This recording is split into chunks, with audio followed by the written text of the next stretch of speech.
So Luke, how are you doing today? Hello, Ash. Yeah, not too bad. Thank you. How's it going? Yeah, pretty well as well, thank you. Thank you for joining us. Um, as we were discussing, we're going to spend about 15 minutes to talk about your experience as an employer around not specifically the broader workplace wellbeing and culture piece, but around financial guidance, financial wellbeing.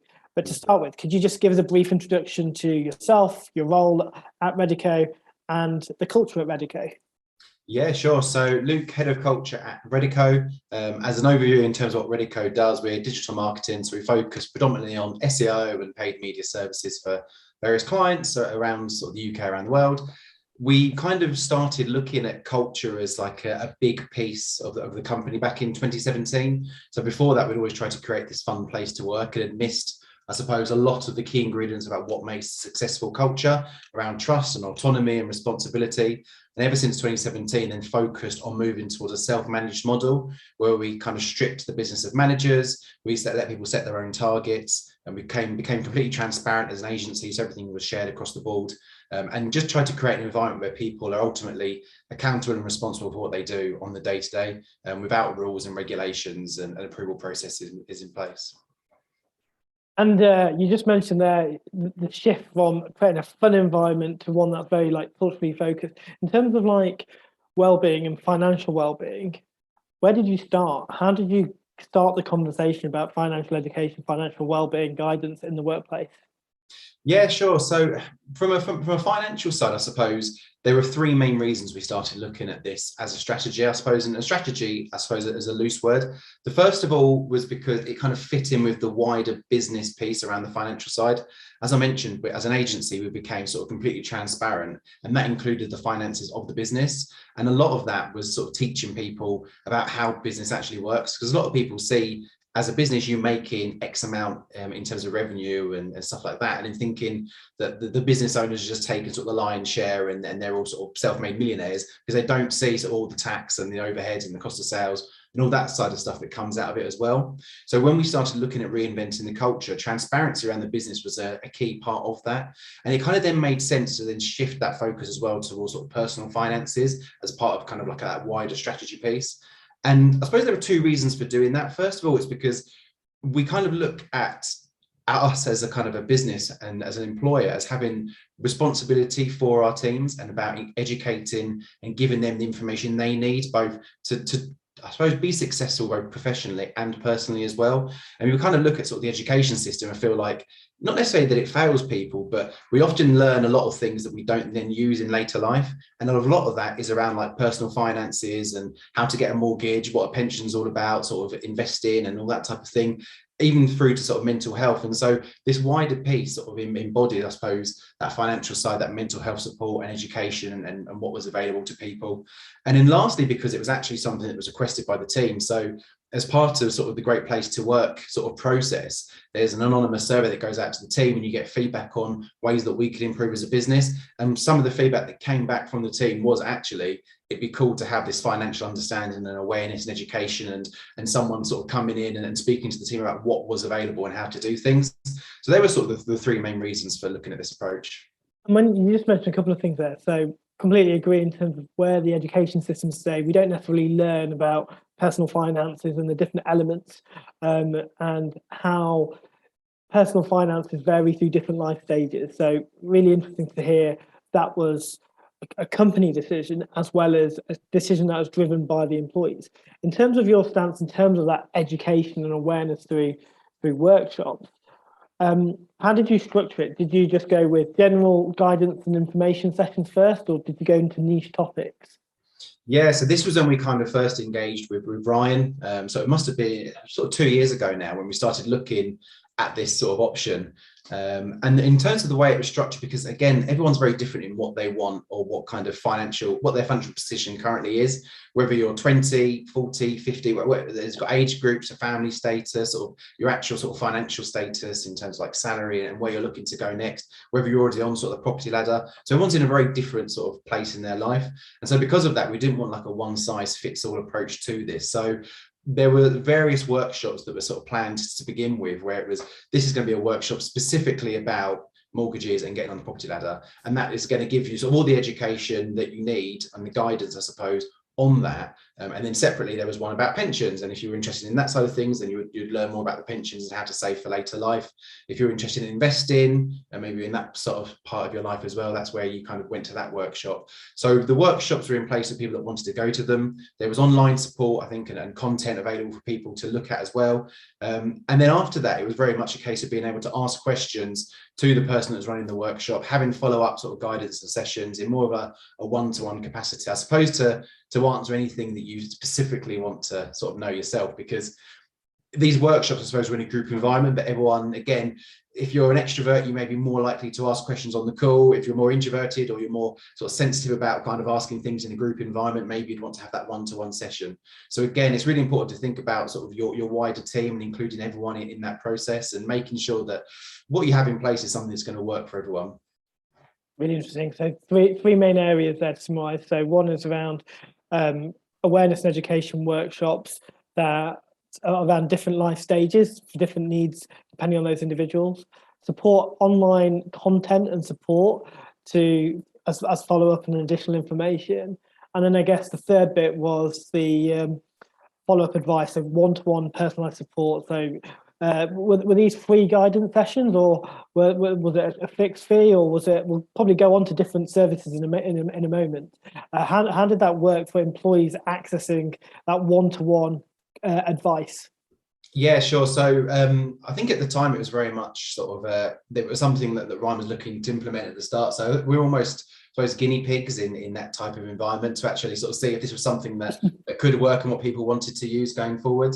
So at the time it was very much sort of free for the team to sort of use, and the workshops and things for people to kind of get that advice, sort of guidance from. When you then move to more of the advice type of things and you really start to dig into your own financial elements, I think that's when there is more of a cost element to that, because you're getting that advice, you're sort of going with a particular provider to help set you up in particular sort of ways. But I think the main thing is that obviously when you're looking to get this financial education, this financial guidance, there's so much information out there that you almost just need to go to one provider, one person, and work with them, just because it can get confusing. It's almost overwhelming the amount of information there is available. So just having sort of everyone using the same sort of system, the same person, the same sort of company, whatever that might be, I think is the best way to kind of just be consistent in the message of what you're giving people. Consistency is important just to avoid confusion. Just in terms of, you mentioned at the start, employees asked for financial education as part of your discovery around culture and what employees wanted. What was the follow-up? What was the feedback from employees? And from an individual perspective, but also a company perspective, was there a recognition of the importance around guidance sessions? Yeah, sure. So, I mean, we really pushed the sort of the importance of it and kind of regularly sort of engaged the team on, I suppose, just setting them up with these types of workshops and getting them involved and getting them engaged in that, making sure that it was something that become a big part of Reddico. We've put it into sort of like our handbook. It's something that people then who join can see that we've got that available. It's kind of there in black and white online. Mentioning that, it's probably worth it if you're interested in some of the stuff that we do. Reddico.co.uk /handbook. It's like our online handbook. It's got absolutely everything on there, so that's probably worthwhile. And in terms of like the general feedback, like everything was really positive. Like we see this financial side of things as like almost a part of the bigger well-being jigsaw. And as a company, we've sort of been able to retain 90% of our team over the last 3 years. And as Ash mentioned at the start, sort of being named as one of the best places to work in the UK, getting sort of world-class sort of team, sort of NPS scores and things like that. So all of this stuff combined helps to create like this health and well-being and financial sort of, I suppose, model that can help people and help your team. And so in general, the feedback's been really positive. People have really sort of engaged with it. They are pleased to be able to have this there. At the end of the day, it's one of those things that it shows that a company really cares about your professional and sort of personal development. It's not a case of you're just working your 9 to 5 and that's all the company cares about. It's showing that actually there is a real sort of passion and energy about helping people in all areas of their life as well, if that's what you want. Yeah, from the work we do, is kind of by making available live sessions, whether that's awareness and education or guidance sessions, by creating that space, that sense of permission for employees to engage in these sessions, it goes such a long way in terms of that the culture piece, but also inviting people that it's okay to take time off during the day to engage in these sessions and focus on your well-being, whether that's mental, physical, or in this case, financial well-being. Really interesting stat there. You mentioned around 90% retainment of your colleagues and employees. I guess, do you use it also both from a recruitment perspective, the stats around what you do around well-being, but also the culture? Do you talk about the availability of financial guidance support as part of your recruitment strategy? Yes, I mean, so again, all of the stuff's kind of in our online handbooks. People can see that during the recruitment process. I suppose we probably don't sort of dig it out and kind of like just highlight that as kind of a reason to join, but it's part of that wider, bigger picture. And again, if you're joining a company and you see that actually there's all of this stuff that you get in as part of being a team member at Reddico, it's kind of showing that actually there is that kind of commitment to your future. And we tie it in a lot, especially on the financial side of things, just supporting people as well. So even over sort of like the pandemic, we introduced policies around, look, if you're in sort of financial difficulty, like come to us and we will help you out. Like come and talk to us. Like we don't want people getting like loans and things like that. We'll give you money on like interest-free loans, and you can pay that back over a certain period of time. And increasing, I know obviously that national insurance is increasing in April. And as a company, we've said that we're going to increase everyone's salary to cover that increase in national insurance. So all of that financial stuff sort of, I suppose, comes as a big wider package and just demonstrates, I suppose, that commitment to the team and helping them in those different areas. Thanks, Luke. I've got a couple more questions, but before I do, does anyone else have any questions for Luke? Feel free to unmute yourself or put a message in the chat window and I can unmute you, or feel free to leave a message in the chat. So Luke, just thinking from, again, an employer's perspective, how have you made these services like visible to employees? Because one of the things we hear a lot is from both employees in organisation and employees is, we've got all this stuff, but no one knows about it. Have you got any simple tips or tricks to make certain initiatives more visible, but also throughout the year and the calendar year, how do you bring these topics back to the forefront and spotlight on them? Yeah, sure. So I mean, when it comes to sort of people joining the team, because obviously that's probably when, if you've been at Reddico for a while, you probably know about all the initiatives. So it's people joining that maybe wouldn't see it as much. And so we have like a dedicated onboarding Trello board. And one of the items on that Trello board that people kind of go through is around the financial advice and well-being. And so they can look through that, see all the information, read about what it is that might be relevant to them, and then sign up kind of really quickly and easily to kind of join that scheme. So that's something we do with anyone that joins the company. So in the first few weeks, they kind of get inducted into that if it's something they want to progress with. And then if there's any kind of new workshops, anything that's going around, we'll just circulate that through sort of whether it's email, whether it's on our workplace, sort of instant messages service, whatever that might be, and get people to sign up to the events in that way as well, and keep people engaged in what's going on.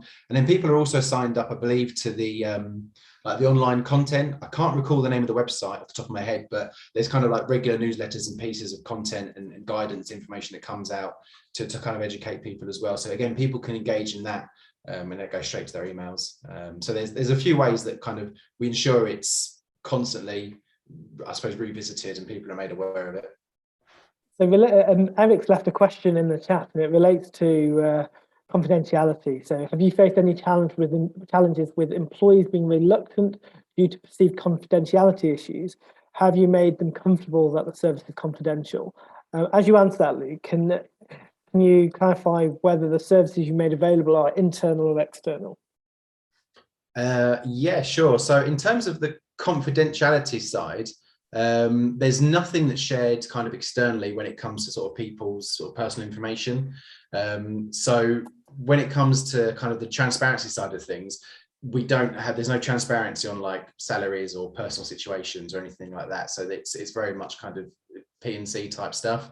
To be honest, we haven't really faced any challenges because the workshops themselves have been more around sort of the guidance and education and kind of giving people information on what it is. And it's very, I suppose I suppose it's broad in the sense that it will cover kind of the different groups of people and what and there's kind of examples about kind of different models and situations and personas that are used in those kind of workshops. So then if people then want to then speak to someone in that one-to-one capacity, they can then book a call in, and normally it'll be with Ryan or whoever it is that's gone through that workshop. And at that point, they can then talk about their financial situation or ask more confidential questions. Of course, some people may be confident asking that on a call or asking something that's more related to where they are and what they're doing. So no, we haven't had any issues on that side of things, just because anyone can kind of just raise that in a one-to-one. I think the key point there, though, is the one-to-ones with financial advisors for advice are confidential. The workplace doesn't hear any details back from that. They have the education and guidance sessions within the workplace, which are more open for them. Yeah. Cool. Thank you, Luke.